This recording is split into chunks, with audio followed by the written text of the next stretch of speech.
Hey, welcome back to our sixth Google Hangout. It's great to have you back with me today. And look where I am, up in Sydney, just outside the Opera House here and overlooking the Sydney Harbour Bridge as well. I don't know if you can see that. There we go, the Harbour Bridge. So I'm sort of in the middle of the two and hanging out with you guys. So it's been an interesting time had here in Sydney. Sorry, I'm just doing a couple of things while we get organised. But what I want to talk to you about today is health and lifestyle in particular. Health and you and lifestyle. So this subject, I think, is an interesting one because everybody has a lifestyle, but what is lifestyle?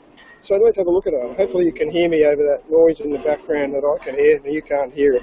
But lifestyle is often defined by the following six components: the physical, the mental, the emotional, the social, financial, and spiritual. And a combination of all of these elements are all interrelated.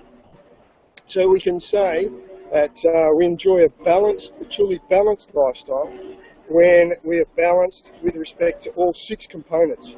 So it's negligent really to be imbalanced in any one of these, but if you can correct one of these areas, you can actually start to change your whole life, and things will become a lot better in all other areas. But a couple of things that I would actually add to that is diet and gratitude. So being grateful for what you have is a critical part of really enjoying your life, and it's about that's what makes for a good lifestyle. So lifestyle diseases really come about. So lifestyle diseases are associated with the way a person or people live their life, the foods they eat, and that creates lifestyle diseases such as stroke, diabetes, heart attack, etc., these sorts of things. And a regular physical activity helps to prevent obesity, as well as heart disease and hypertension, colon cancer as well. So even in India these days, disease is an issue. So a lifestyle disease is an issue. World Men's Health Week has recently reported a study that said that lifestyle diseases like diabetes and high cholesterol are now hitting more young men in metropolitan cities of India. So the high diabetes levels are usually associated with age, but other factors like body mass index, stress, family history of these diseases, lack of physical activity, all of these things actually affect lifestyle diseases. So it's an interesting, this explanation leaves our diet as a factor, which I really think diet is a factor in these lifestyle diseases. But if you look at this definition, it seems to leave it out. So work-life balance, what is it, and what should we do to achieve it? So work-life balance, Richard Branson says that work-life balance is more about, he says, I don't think of work as work and play as play. I think it's all living, he says. So for a lot of people, work-life balance is about work and having time for the family, having time outside the job, or perhaps it's cycling to work, cycling to the office. Maybe it's about holidays, and when you have holiday to actually not be in contact with the office. Perhaps that's a work-life balance for you. But for work-life balance, really, to help maintain a work-life balance, it's about being flexible. It's about letting go of being perfect, doing something pleasurable every day. It's about exercise and enjoying your success. So I think that's a bit about gratitude as well. And so as an Aussie, and I'm very biased Aussie, I went through and I found a study that's came up and said that Australia had the best work-life balance, the best work-life balance, yeah. And this study was done by the Rich List, and it's the 10 best countries to live in 2014.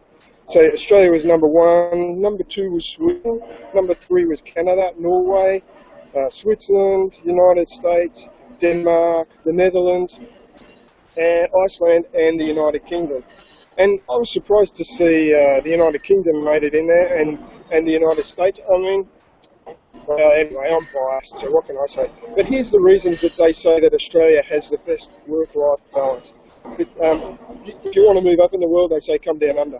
So life expectancy here is 82 years, which is 2 years more than the average across the world. We have a high civic engagement. That means we're highly involved in politics of the country. A high level of safety. So in our work sites, and you can hear that in the background there, that work site is the safest in the world. We have great health.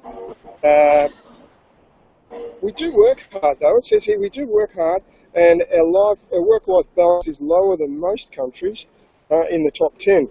But all things considered, they say, including housing, education, income and jobs, Australia's top the list as the country with the highest level of well-being in the world, ranking just slightly above Sweden.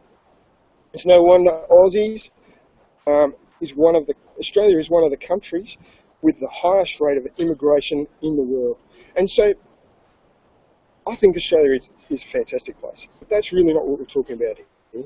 What we're talking about is health, lifestyle, and you.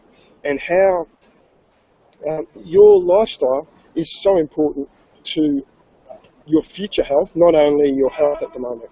And so what I want to encourage you to do today is to consider how your lifestyle is. Do you get out and exercise? Do you go surfing in the morning? Do you go for a swim? Do you go for a run? Do you cycle to work? Do you have time off work? Do you do those 5 things that were suggested? Are you flexible? Do you let go of being perfect? Do you exercise? Do you do something pleasurable every day? Do you enjoy your success? And I'm going to add back to those again, as I said before, diet and gratitude. These things will also add a lot to your life, your lifestyle, and how you perceive your lifestyle being. So, with all of that said, and a quick look back across to the Harbour Bridge and the Opera House as the sun sort of sets. Thank you very much for joining us. Next time we're going to talk about exercise, and I look forward to having some time with you then. In the meantime, so long. I was trying to find the Australian word for goodbye. G'day is the Australian word for hello, and I should have said that up front, but so long.